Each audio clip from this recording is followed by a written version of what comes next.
And take it away, Sora. All right. So before I do my presentation, I just want to say thank you, Anne, for giving me this opportunity in meeting you on Facebook. Yay. That's And how we met. well, actually, I get a message from Anne that, do you know a Charlie Vernikoff? And I'm thinking, that's my brother. And and then Anne tells me that she knew my brother a long time ago. And then she asked me if what I did, and then would I do a presentation, and I love to share my work, so I said certainly. So first, kudos to Anne for finding me on Facebook, okay? And I just want to share that I'll be doing this presentation. It's called Eat More Pizza and Chocolate and Lose Weight. And I'll be dividing this presentation into 3 parts. So I'm going to take you to my desktop through the aid of technology, and then I'll explain to you what the presentation, what the format is. So let's do this, Anne. I'm going to share my screen. Explain to them what's going to happen. She's going to share her screen. So 1 second. It's asking me. Or anything. 1 second. It's asking me to select all the bridges. So let's see if this works. Please select the matching images. I never had to select bridges before, so she did what? Okay, that's okay. And now I'm going to minimize my screen, and everybody should be able to see my desktop. All right. So can you see my desktop then? Yes. Okay, awesome. So the name of my presentation is Dieting is Fake News. And let me open it up. And let me okay, here we go. So the name of my presentation is Eat More Pizza and Chocolate and Lose Weight. In the first part of the presentation, I'm going to share my story with you and how I came to heal myself of compulsive overeating, why diets don't work, what the problem is, and just how I got to the Zoom call tonight after over 20 years. In the second part, I'm going to actually teach you how to eat and stop. So you can eat any food you want. It doesn't matter if it's a piece of chocolate cake or a carrot, and know when you're going to stop eating even before your first bite. So I'll be teaching you how to use the green technique. And that part of the presentation is going to be interactive, and that's a lot of fun. So I'll be sharing more about that as we get closer to part 2. In part 3 of the presentation, I'm going to share some eat and stop yourself tips, some tips that came to me through years of journaling, and I actually use whatever I teach. So I'm fully open to admit that. Everything I teach you, I use every day. So let's begin. So I'm the proud author of the book, Eat What You Want, Stop When You Want, a no diet weight loss program. It's a 2-hour read, it's interactive. I spent decades in the classroom, made my first business card for my no diet weight loss program in 1992. And this is interactive, and it teaches you how to use the red and the green technique to know when you're going to stop eating even before your first bite. And you're going to know that at the time this presentation is over. So how did it all begin? Actually, it all began in the classroom decades and decades ago.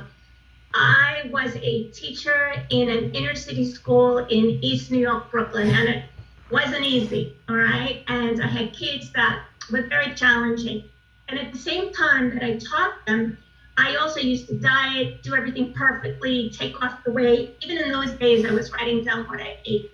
But what would happen is I would lose my weight, and then I would regain it time after time after time. Even though I did everything the diet said, one day I looked out at these 35 fourth graders and I said, Sora, how come these kids who walk, talk, and do all those other things listen to you, but food is an inanimate object and you can't stop thinking about it and you can't stop eating? So I had an idea, and the idea was, what if I stopped dieting and ate the foods that I really wanted instead of the foods on the diet? I said, okay, I'm going to do that. But there was a caveat to that. And the caveat was that I was going to allow myself to have whatever I wanted, but I had to journal every eating experience before, during, and after I ate. I needed to understand why my mind thought about food all day. And I became obsessed with that idea. I just had to figure it out. So it all started in the classroom. I managed my kids really well, but I couldn't manage food. And so I got myself a journal and I started eating the food that I wanted, but I journaled every meal before, during, and after. It was as a result of that process that I took off 25 pounds, which I've kept off since 1984. And when I reached my goal weight, I knew that I could transfer my classroom management techniques to food management techniques. Sorry. And I developed an easy-to-use Eat and Stop Yourself No Diet Weight Loss program called Sora's Weight Loss Management Program. And I worked with hundreds of unhappy dieters, and then I wrote my book. And in the book, there's a chapter on why you have a weight problem. So it's very simple why anyone out there that's listening has a weight problem. You simply think more about food a day than a person without a weight problem. So I like to tell the story of the chip. So let's say that you had a chip in your brain, and at the end of the day, at the end of the day, you took the chip out of your brain, you put it in your slot in your computer, and you printed it out. Now, there were 35 squares. There are only red squares and green squares. A person without a weight problem will see 21 green squares at the end of the day and 14 red squares. But a person with a weight problem, when they put their chip in and at the end of the day print it out, they will see 21 red squares and 14 green squares. And the red squares are your food thoughts. So a person who struggles with their weight simply thinks more about food a day than a person without a weight problem. That's just what it is. So one of my favorite charts, excuse me, is in my book, chapter 1, Why Diets Don't Work. So in order for you to really get a full visual on why diets don't work, I want you to think of a diet as a clock. We start the diet at 12 o'clock. You decide for whatever personal reason, you want to take a cruise, lose some weight, buy a new dress, you have a boyfriend and you decide you want to lose weight, whatever your personal reason. You decide you want to get healthy, look better, and lose weight. So you pick a diet. What is a diet? A diet is a group of rules created by other people.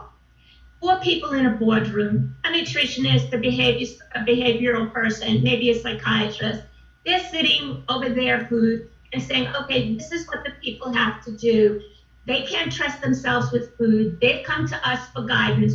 We're going to tell them what to do. We're going to tell them what to eat, how much to eat, and in some cases, when to eat what. So now let's go to 3 o'clock, where you see the words good, good, good. Good, good, good means, yay, I'm on a diet. I lost a pound or 2 or 3.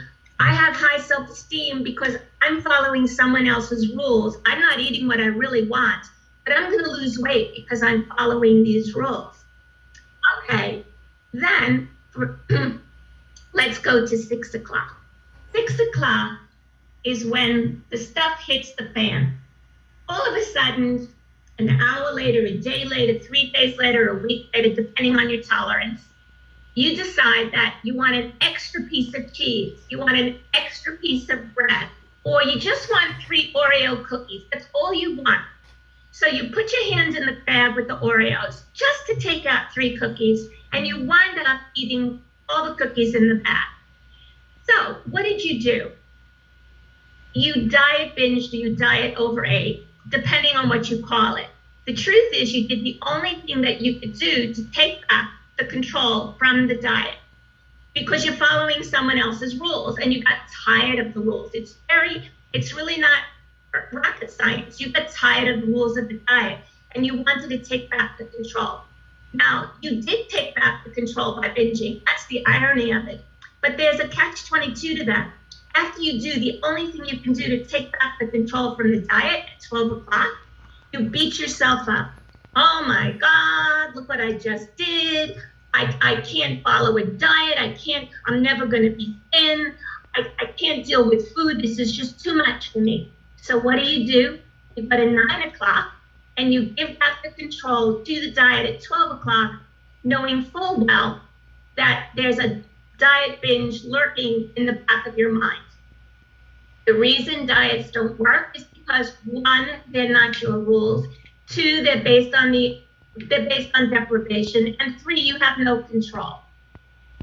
In my next chart, what I like to say is I just listed 30 diets. What I like to say is if diets worked, why would there be so many diets? And that's because diets don't work. So here are some additional questions that I asked myself about the diet. What were the statistics of folks that dieted? Statistics show that 97% of all folks who diet and lose the weight regain it in 3 years. And they still don't have research on bariatric surgery. But that means that 97% people who did all that work to let their weight go, regained it. 2, why doesn't dieting work, and why does dieting keep us thinking about food all day? Well, you're going to think about what you can't have. As soon as somebody says you can't have this, that's what you're going to be thinking about. So it's really horrific because you're thinking about what you can't have on the diet, and then you're thinking about what you really want and can't have.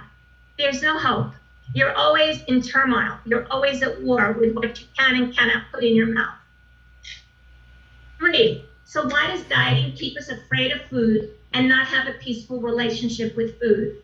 You're always afraid of what someone tells you you can't have, and you're going to be at war with it.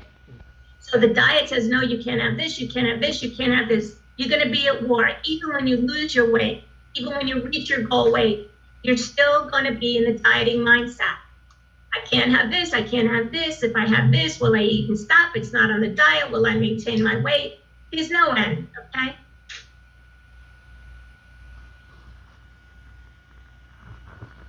So dieting ultimately fails because 1, they're not your rules. 2, they're rules made up by other people. 3, you can't eat the food that you really want, only the food on the diet. 4, and as a result, you're always feeling deprived and that nothing is enough.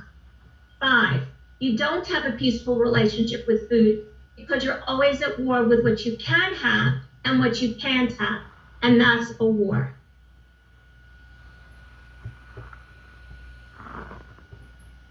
So let's take a look at what makes you eat. How do you decide that at that moment you want food?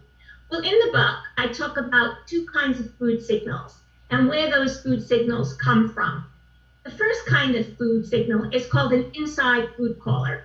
The inside food caller is a signal that comes from inside your body. So you get up in the morning, you go, I'm hungry. What do I think I want? And then you get a signal maybe from your stomach or somewhere in that area. And all of a sudden you say, I think maybe I want scrambled eggs. And that signal feels better. That's your body telling you that you want scrambled eggs. It's what I call a match. And that's called an inside food caller, where the signal comes from inside your body. But what happens if you're walking, in your case, in a mall or on a strip mall, and a new donut place opens? And you see the donuts in the window and they look like amazing. Well, the signal didn't come from inside your body. You saw the food and you want the food. So that's an external stimuli. So food, the desire to eat comes from 2 places. 1, from inside your body. It's called an inside food caller when you receive a physical signal and you match up with food, the signal feels better, and that's the food that you want.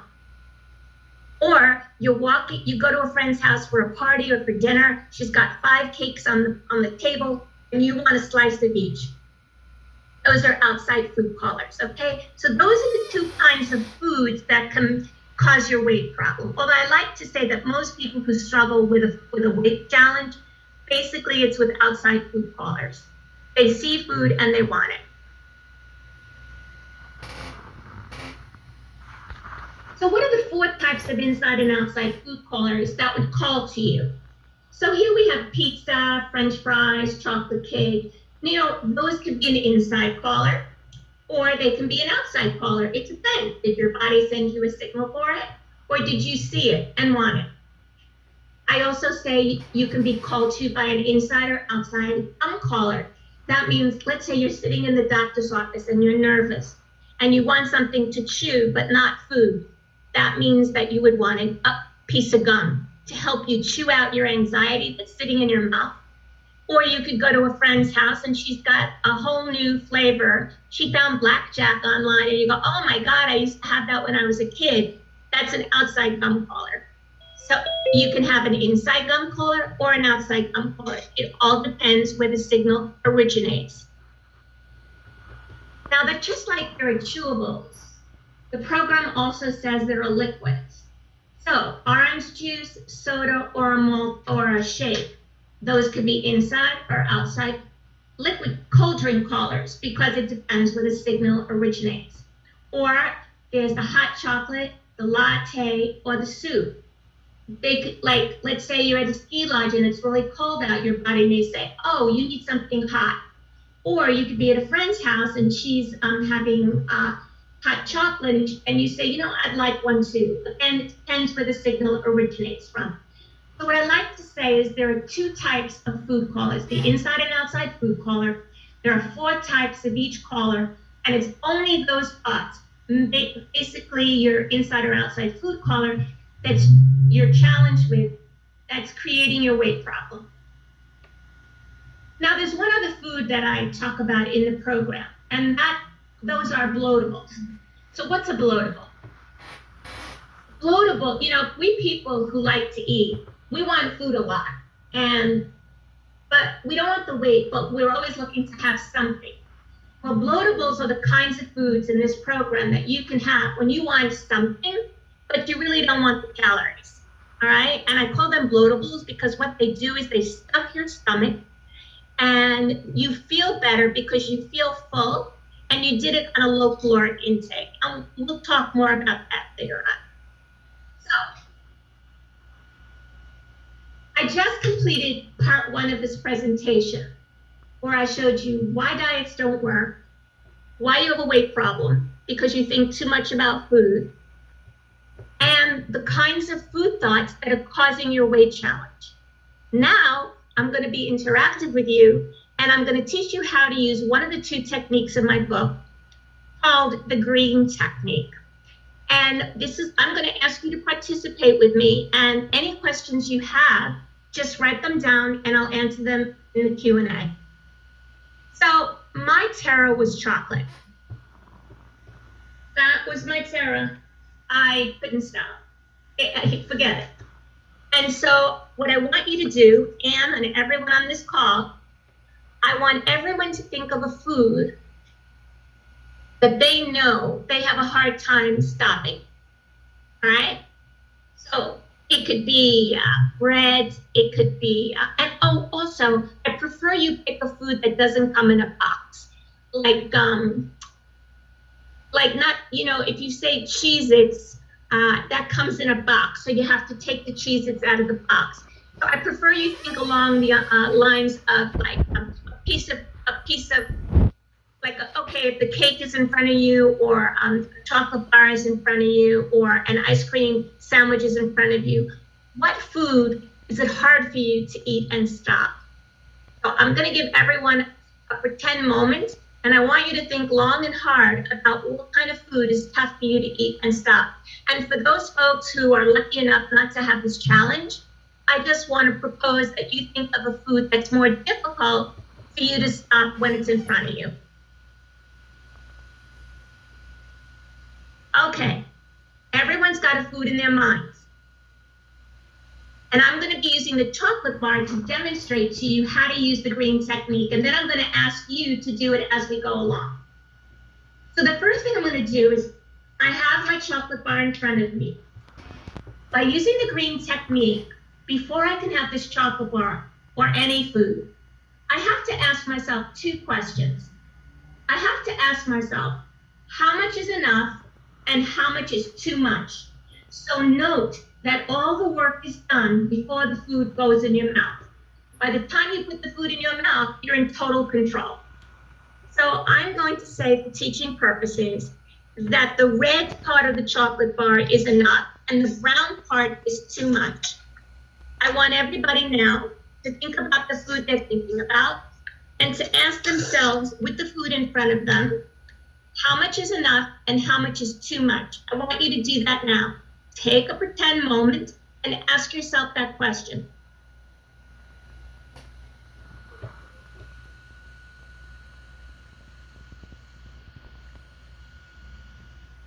Now, you have those 2 amounts in your mind.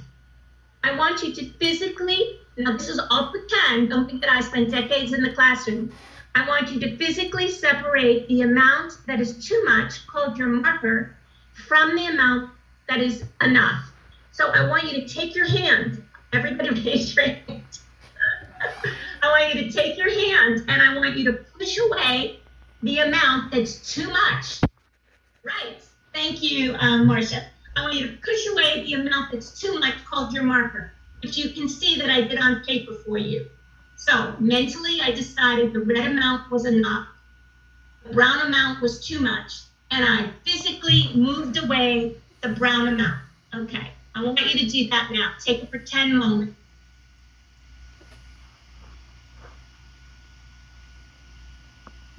Now comes the enjoyable part, although I love the whole part of the whole process. Now I want everybody to pretend to eat just the amount they decided was enough. Pretend to pick up the amount that you decided was enough, and you can eat it, but not your marker, not your marker. So I want everybody to pretend that they're eating their enough amount. Yum, yum, yum, yum, yum, yum, yum. Everybody pretend, yum, yum, yum, yum, yum, but not your marker. Okay, awesome. Awesome, because you guys just ate and stopped. And why did you eat and stop? Because your marker, which you could not eat, says, hi, I'm your eat and stop yourself helper. And you just ate and stopped yourself because you had enough. Now you might say to me, but Sora, what if you want more chocolate from the marker? Okay, so what I do is I take my marker, and I take my marker, I ask myself the same 2 questions again. How much is enough and how much is too much? And then I'll scrape a little under my nail, and then I can eat the amount that I decided was enough, but not my marker. In order to know that you ate and stopped, you need to know 2 things before you eat. How much is enough and where is my marker? All right? So that's how you use the green technique with a chewable, all right? Now, and what happens when you always have enough of something? You know, if you have enough like bathing suits, are you gonna be running out to the store in Florida to get a new bathing suit? Probably not. But if you don't have enough, you don't know how much is enough, you're always gonna be saying, oh, I better go to a new store today and look for a new bathing suit, right? So enough is very important to decide, and then you must physically separate the 2 amounts. Now, the same technique you can also use with liquids. But of course, you know, I grew up in Brooklyn and my mom taught me to have good manners. So I'm going to be asking myself the same 2 questions. I'm going to ask myself, how much is enough and how much is too much? Now, for teaching purposes, the light orange amount is enough, and the dark orange amount is too much, all right? But it's obvious that I can't pour out all the amount that was enough to separate it from the amount that's too much. So here's what I'm gonna do. I want you to think of a liquid now that maybe is higher in calories. You know, some people say, oh, Sora, you know, liquids are not so high in calories. This is not my problem, So it doesn't matter. I hold myself accountable to know that I can eat and drink enough each time I bring something to my mouth. So if you drink alcohol, you can use this with alcohol. If you have wine, so if you have Gatorade that's high in calories, if you drink regular Diet Coke that's high in calories, grape juice. So think of a drink that could be higher in calories that you have. And I want you to ask yourself 2 questions. I want you to ask yourself how much is enough and how much is too much. And I want you to do that now.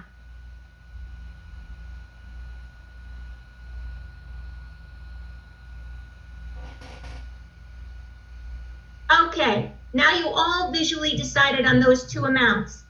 Now I want you to pretend to drink the amount that you decided was enough, but not your marker.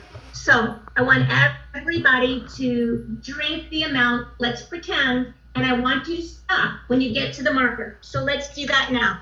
Drink the amount, no, no, no, no, no, no, no. I'm drinking my light orange here. It's dark orange, that's enough.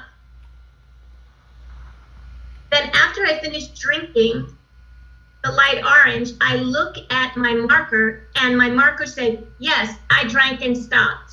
Why did I drink and stop? Because I had enough. Now, if you say, Sora, but what if you want more from your marker? I have to then say how much is enough, how much is too much.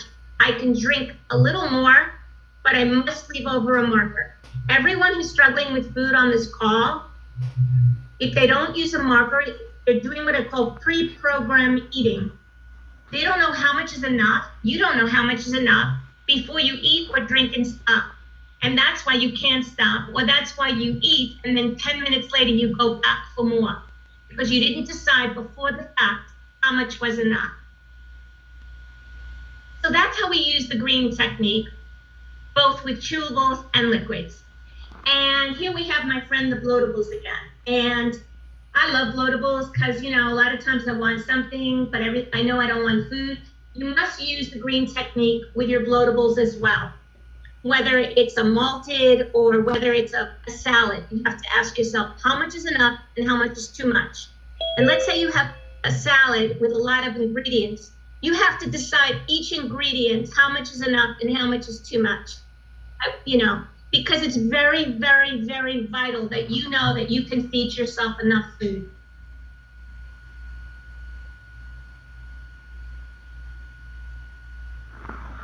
So as a result of using Sora's weight loss management program, you'll be able to eat enough of any food that you want, so there's no deprivation. You'll think less about food on average. You'll become permanently thin and healthy. You will make peace with food, which has always been my first joy. You will make peace with your weight loss challenge because you won't have one anymore, because you'll manage what you put in your mouth and they're your choices. And maybe most importantly, you'll make peace with yourself.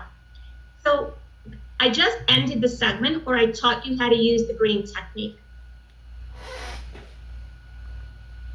Now let's take a look at some basic eat and stop yourself tips. My first and most favorite is keep a neutralized kitchen. What does a neutralized kitchen mean? Well, it means a couple of things. One, you shouldn't have any food in your kitchen that at 3 o'clock in the morning you're going to jump out of bed and eat. So if anything that's really exciting, anything that really, really gets you going, forget it. Now you could say to me, oh, Sora, you just told me I could eat any food I want and use the green technique. I'll be able to eat and stop, so why can't I keep my favorite foods in the refrigerator? Well, when you begin the program, I would be more careful, because your focus, it takes 21 days to change your behavior. And at the beginning, if you know that, for me, bagels are my trigger. If I have bagels in the house, I'm gonna think I'm in my mom's kitchen in Brooklyn, okay? And it's gonna be harder for me in the middle of the night if I get up not to have a bagel. Now I can do it. But at the beginning, when I was healing myself, I couldn't do that. I had to bring the bagel in and eat it, all right? But the stronger you get with using the technique, the more you'll be able to make friends with food, okay? The second thing is you should always buy the same brands of food. So if you buy Levy's Rye, always buy Levy's Rye. If you buy Hellman's Mayo, always buy Hellman's Mayo. Why? Because the sameness of the same product will make it visually boring to you. And the more boring the food gets to look at, the easier it becomes to say no to or have too much of. So boredom in this program is a great thing. You want to get bored. So always buy the same brand. And the last suggestion is always put that same brand in the same place. So always put your Levy's Rye in the same place in your refrigerator. Always put your ice cream in the same place in the freezer. Why? Because that's going to get very boring. And that's what you want to do. You want to make your relationship with food very boring by knowing that you can eat and stop. And the kitchen, excuse me, the kitchen will help you do that. All right? So the first thing was to keep a neutralized kitchen. The second thing that I do is we want to stay focused on the green technique because we want to eat and stop. We want to diminish the number of daily repetitive food thoughts. We want to lose some weight and we want to get healthy and we want to make peace with food. I eat on the same dishes using the same utensils every day. Now you may say, but Sora, that's so boring. Yes, thank God, that is so boring. But I have to tell you, I'm right there with my technique and it gives me a whole different viewpoint of my relationship with food. So I'm all about creating an environmental and physical boredom with the utensils that I use and the kitchen I set up. I also use the same color napkins, don't hate me. So how do we additionally stay focused on the green technique? I always eat at the same place, which is not tough to do because I'm in a studio apartment with one place to sit basically. But if you sit in one place, that again will get you to focus on your technique. You're in program, you want to reach a goal, you want to let some weight go, you want to get healthy. You have to stay focused on the technique. So always eating in the same place will make that place boring and will put all your focus on your food and the technique. And like I said, I use the same color napkins.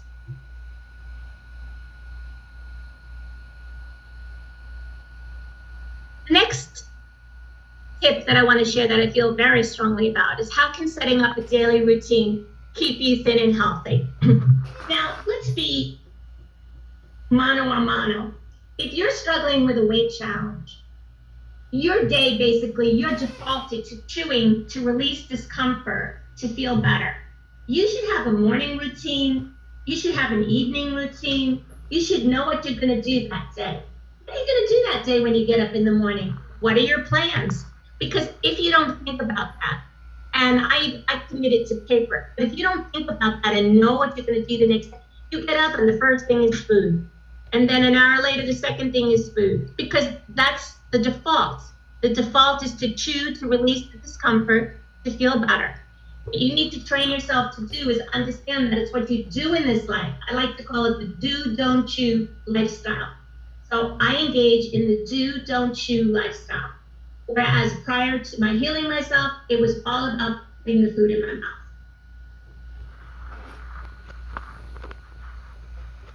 And the last tip I want to share with you is how can keeping a food journal help you get thin and healthy as well?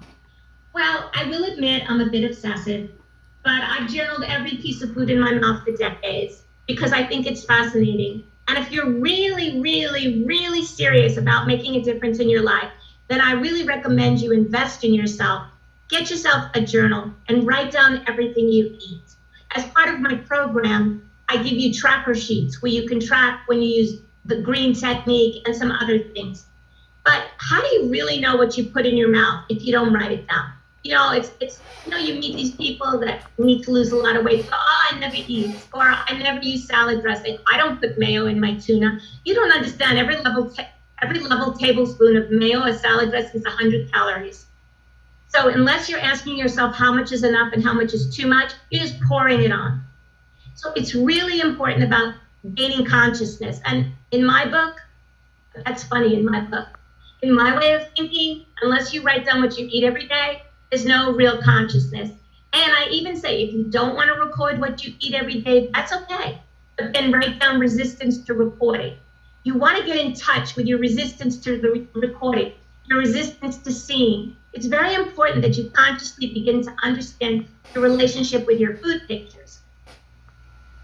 And so I want to end this presentation with a poem I wrote. And it's called Choose Your Heart. Dieting is hard. Keeping your weight off is hard. You can diet, lose your weight, and then probably regain it. Or you can learn how to eat and stop yourself, have the foods that you really want, and reach your permanent non-dieting weight loss goal. Inch by inch, anything's a cinch, and yard by yard, life is hard. The choice is always yours. Thank you.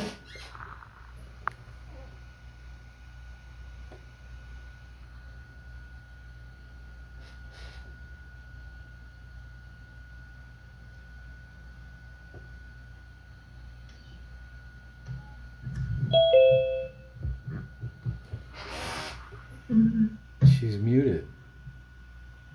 Well, we're all muted too. She's saying she can't hear. Can you hear Sora, me? yeah, Sora? Yeah. Hi, I have a question.